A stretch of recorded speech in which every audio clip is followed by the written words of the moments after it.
Chapter 9. And Elisha the prophet called one of the children of the prophets, and said unto him, Gird up thy loins, and take this box of oil in thine hand, and go to Ramoth-Gilead. And when thou comest thither, look out there Jehu the son of Jehoshaphat the son of Nimshi, and go in, and make him arise up from among his brethren, and carry him to an inner chamber.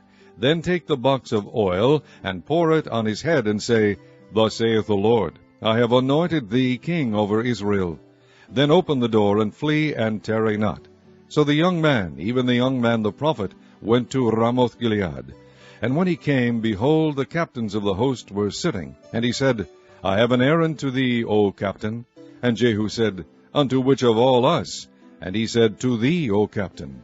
And he arose and went into the house, and he poured the oil on his head, and said unto him, Thus saith the Lord God of Israel, I have anointed thee king over the people of the Lord, even over Israel. And thou shalt smite the house of Ahab thy master, that I may avenge the blood of my servants the prophets, and the blood of all the servants of the Lord, at the hand of Jezebel.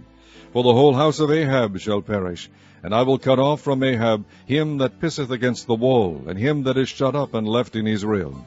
And I will make the house of Ahab like the house of Jeroboam the son of Nebat, and like the house of Baasha the son of Ahijah. And the dogs shall eat Jezebel in the portion of Jezreel, and there shall be none to bury her. And he opened the door, and fled.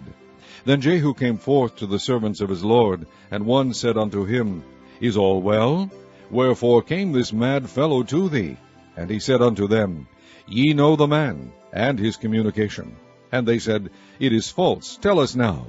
And he said, Thus and thus spake he to me, saying, Thus saith the Lord, I have anointed thee king over Israel.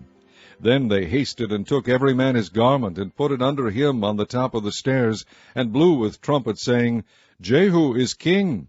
So Jehu the son of Jehoshaphat the son of Nimshi conspired against Joram. Now Joram had kept Ramoth-Gilead, he and all Israel, because of Hazael king of Syria.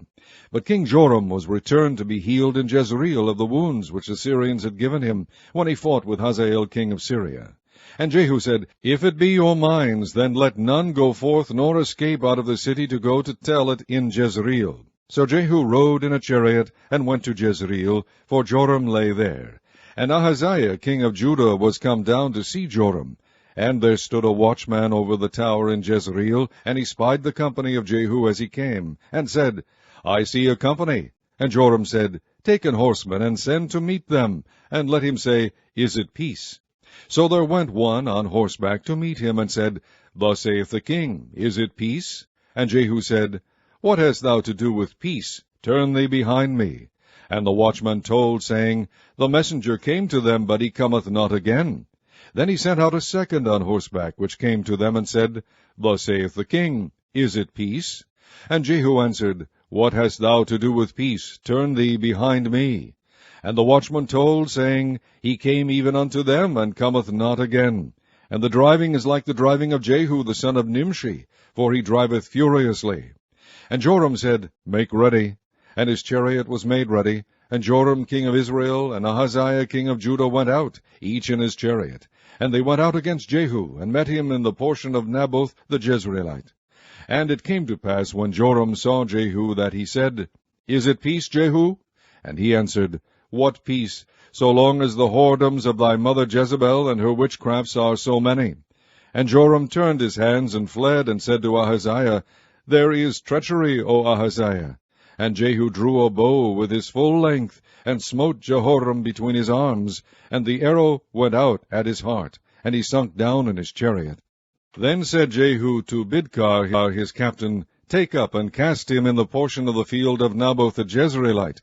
For remember how that, when I and thou rode together after Ahab his father, the Lord laid this burden upon him. Surely I have seen yesterday the blood of Naboth, and the blood of his sons, saith the Lord, and I will requite thee in this plat, saith the Lord. Now therefore take and cast him into the plat of ground, according to the word of the Lord. But when Ahaziah the king of Judah saw this, he fled by the way garden house.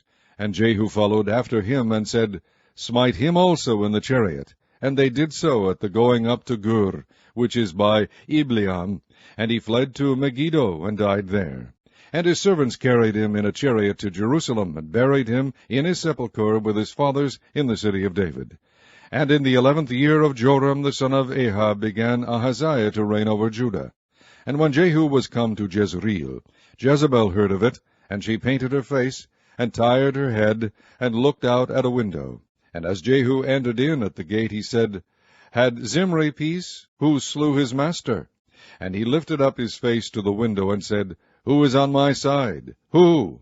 And there looked out to him 2 or 3 eunuchs, and he said, Throw her down. So they threw her down, and some of her blood was sprinkled on the wall and on the horses, and he trode her under foot. And when he was come in, he did eat and drink, and said, Go see now this cursed woman, and bury her, for she is a king's daughter. And they went to bury her, but they found no more of her than the skull and the feet, and the palms of her hands. Wherefore they came again and told him, and he said, This is the word of the Lord, which he spake by his servant Elijah the Tishbite, saying, In the portion of Jezreel shall dogs eat the flesh of Jezebel, and the carcass of Jezebel shall be as dung upon the face of the field in the portion of Jezreel, so that they shall not say, This is Jezebel.